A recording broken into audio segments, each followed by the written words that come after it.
राम रस बरसे, राम रस बरसे. Everyone knows about the famous Bhagavad Gita. That is the dialogue between Lord Krishna and Arjuna. Gita is a generic word, and there is not just one Gita. There are many Gitas. Gita is that class of literature which deals with the ultimate, infinite, transcendental truth, but they are not part of the Vedas.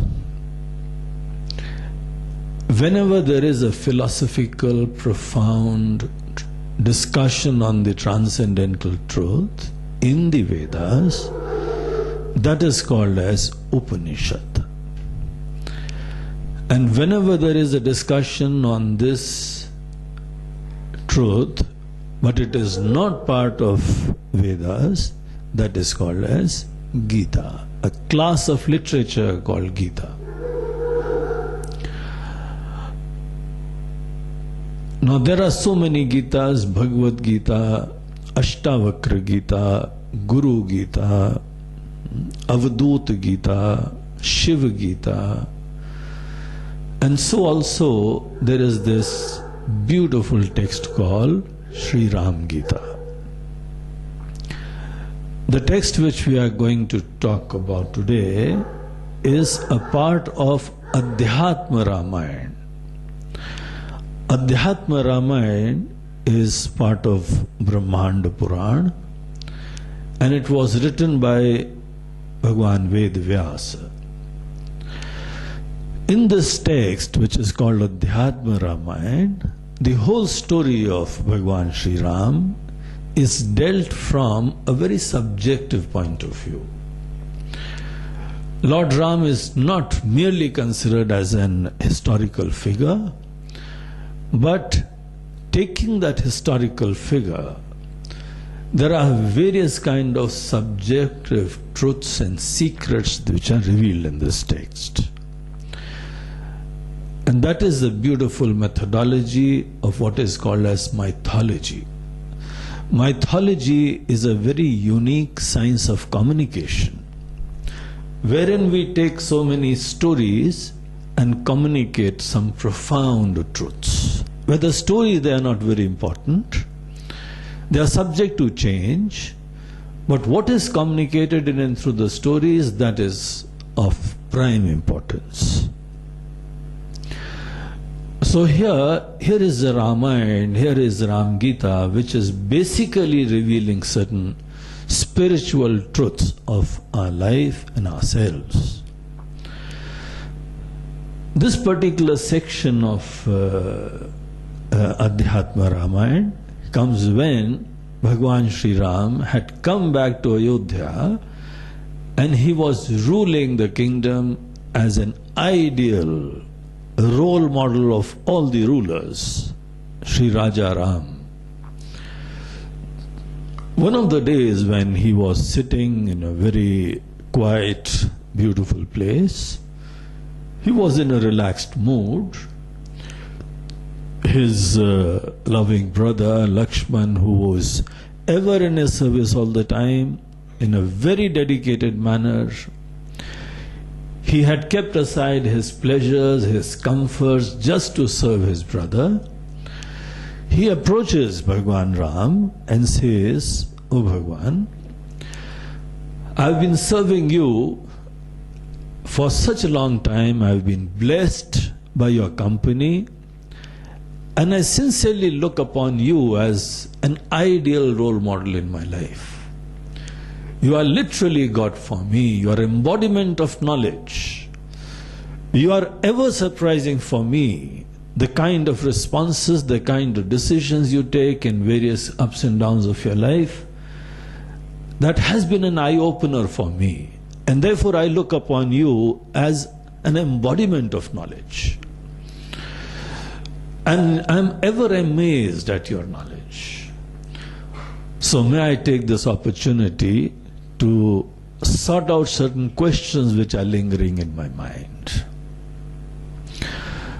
So in a very prayerful, reverential attitude, here the brother Lakshman, he is transformed into a student Lakshman. He invokes what is called as the Shishya Bhav. And now he doesn't look upon Sri Ram as his big brother or the king of Ayodhya, but as a teacher. So it is very important that whenever a student looks upon someone as a teacher, then alone, the responsibility and the love and inspiration for teaching the person is invoked. Then alone this relationship of teacher and student is formed. The relationship of student and a teacher is not a very kind of a worldly relationship. But whenever we invoke the attitude of student, that I want to learn something, and you have that knowledge, so the humility that is invoked in the person, and the faith and reverence with which the student looks upon the teacher, with an attitude that I can learn and he can teach, I need to learn, this beautiful relationship is called the relationship of student and a teacher. So it is upon us that we can bring about this relationship with anybody.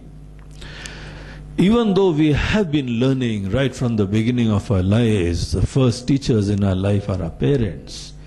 And we go to school and college and all these places. But whenever we want to learn about the truth of life, the truth of ourselves, the timeless transcendental truth, then that teacher is called in this tradition as a Sadguru.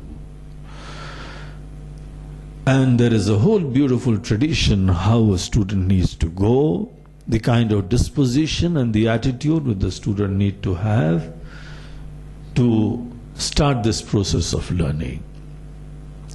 So the moment, Lord Ram, he sees that Lakshman has got this attitude of learning, he's also very happy. And he very reverentially, prayerfully says that, Bhagwan, I want to learn from you. Please teach me this. So you are an embodiment of knowledge, etc. And I am at your feet, Lord.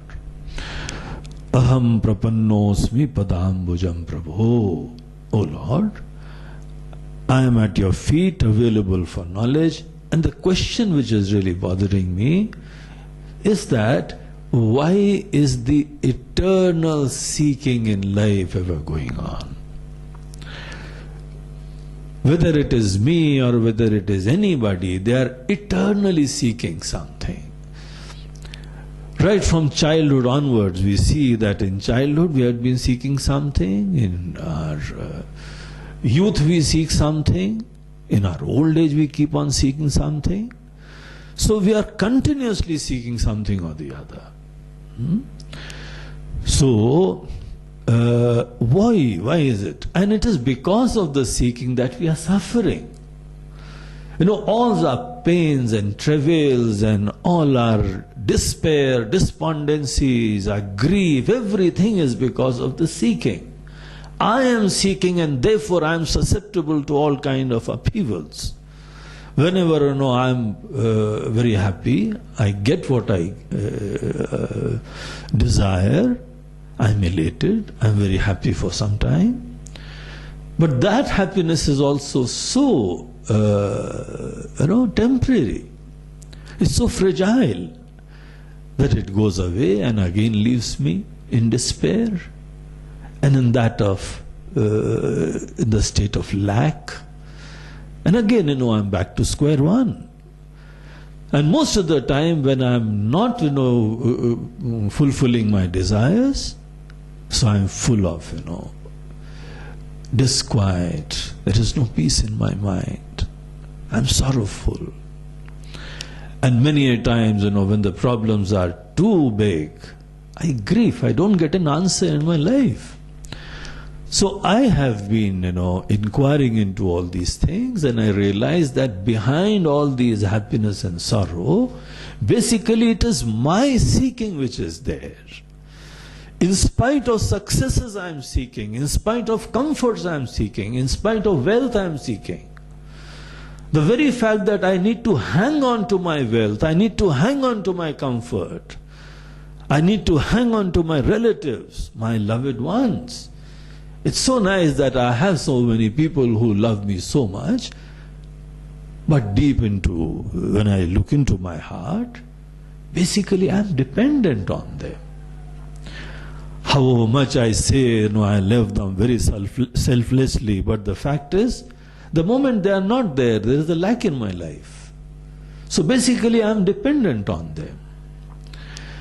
And I am still seeking some support, I am seeking joy, I am seeking comfort, I am seeking security. This seeking has been there in my life throughout. How does a man, overcome this sense of seeking? There are people who believe in God. There are people who believe in this religion, this God or that God. That is immaterial.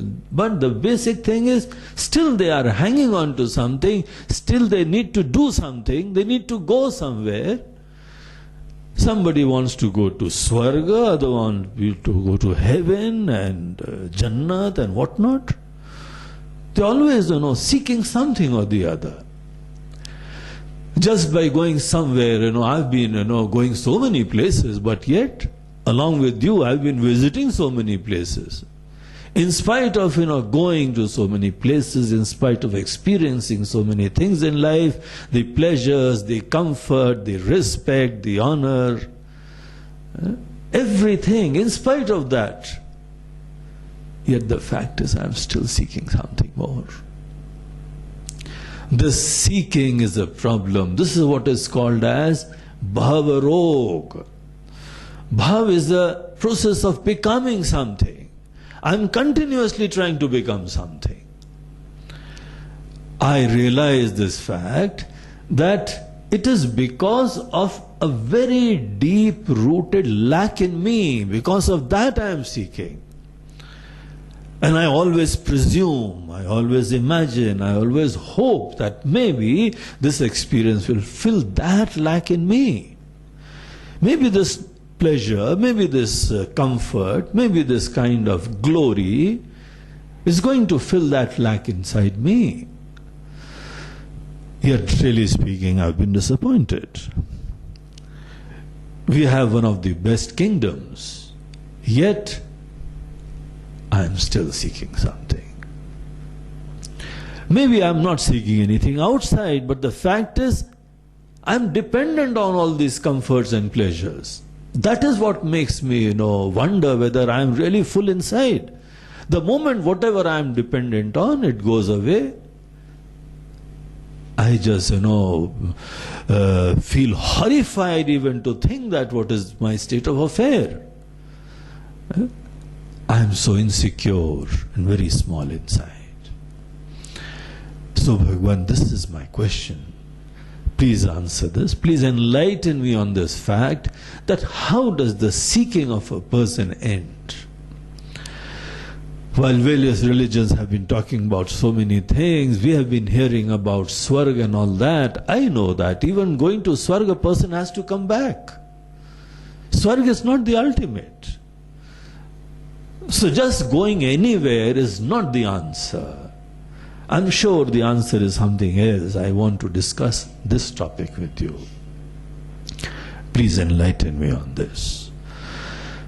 So when Lakshman, he puts up such a beautiful question of such a profound importance, so Bhagwan Ram is very happy, and he is also, so pleasantly surprised that, oh God, I never imagined this from Lakshman. He's been a good servant, good sevak, very beautiful brother, very loving brother.